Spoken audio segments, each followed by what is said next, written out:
ఒక వ్యవసాయ మంత్రినో లేదా మరొక మంత్రినో పంపుతారేమో అనుకున్నా. కానీ ఇవాళ తేలిపోయింది, రేవంత్ రెడ్డికి రచ్చ చేయడం వచ్చు తప్ప చర్చ చేయడం రాదు అనేది మాత్రం కారాఖండిగా తేలిపోయింది. రేవంత్ రెడ్డికి బూతులు మాట్లాడడం వస్తుంది తప్ప రైతుల గురించి మాట్లాడడం మాత్రం రాదు అనేది స్పష్టంగా తేలిపోయింది. ఇవాళ బేసిన్ నాలెడ్జ్ లేని ముఖ్యమంత్రి, ఆయన ఇరిగేషన్ అధికారుల సమావేశంలో తాను ముఖ్యమంత్రి అనేది కూడా మర్చిపోయి ఏ ప్రాజెక్టు ఏ నదీ బేసిన్ లో ఉంది అని ఒక చిన్నపిల్లగాడు అడిగినట్టు అడుగుతుంటే ఈయననా మన ముఖ్యమంత్రి అని చెప్పి, ఈయననా మనకు న్యాయం చేసేదని చెప్పి రాష్ట్రంలోని రైతులు ఇవాళ బాధపడే పరిస్థితి.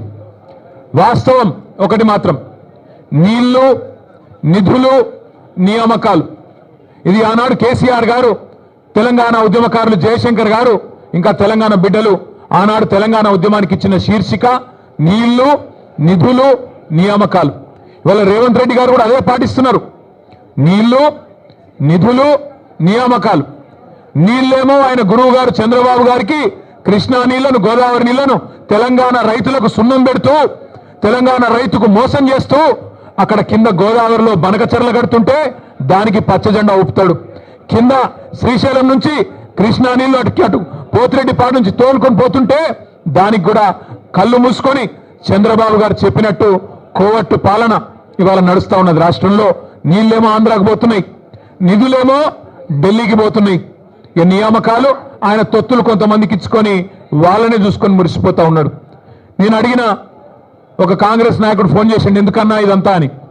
నేను అడిగినా, మరి మీ ముఖ్యమంత్రి పిలిచిండు కదా, ఎక్కడ వేయండు అన్న ఢిల్లీకి వేయండు అన్నాడు. ఎందుకు వేయండి, ఏమిటి పోయిండు అని నేనన్నా. ఎరువుల బస్తాల కోసం వేయండి అన్న అన్నాడు. ఎరువుల బస్తాల కోసం పోయిండట. ఎట్లుందంటే ఇది, వెనకటికి ఎవడో తాటి చెట్టు ఎక్కిండట.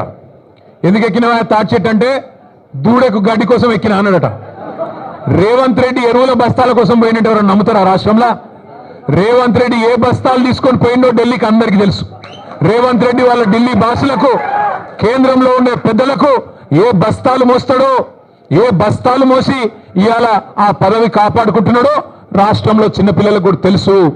మనోళ్ళు సోషల్ మీడియాలో మా తమ్ముళ్ళు చెల్లెళ్ళు మంచిగా ముద్దు పేరు పెట్టిండ్రు, పే సీఎం అంటే పేమెంట్ కోటాలో తెచ్చుకున్న సీఎం పదవిని ఎప్పటికప్పుడు పేమెంట్లు ఇచ్చుకుంటూ కాపాడుకునే బాపత్ తప్ప నీకు రాష్ట్రంలో రైతుల మీద ప్రేమ లేదు, రాష్ట్రంలో గిరిజనుల మీద ప్రేమ లేదు, దళితుల మీద ప్రేమ లేదు, 42% రిజర్వేషన్ ఇస్తానని నువ్వు మోసం చేసిన బలహీన వర్గాల బిడ్డల మీద ప్రేమ లేదు, 2500 రూపాయలు ఇస్తానని నువ్వు మోసం చేసిన ఆడబిడ్డల మీద కనీస గౌరవం లేదు. ఇట్లా చెప్పుకుంటూ పోతే ఒక్కటంటే ఒక్క విషయంలో కూడా ఈ ముఖ్యమంత్రి గారు ఇప్పటివరకు సఫలం కాలేదు.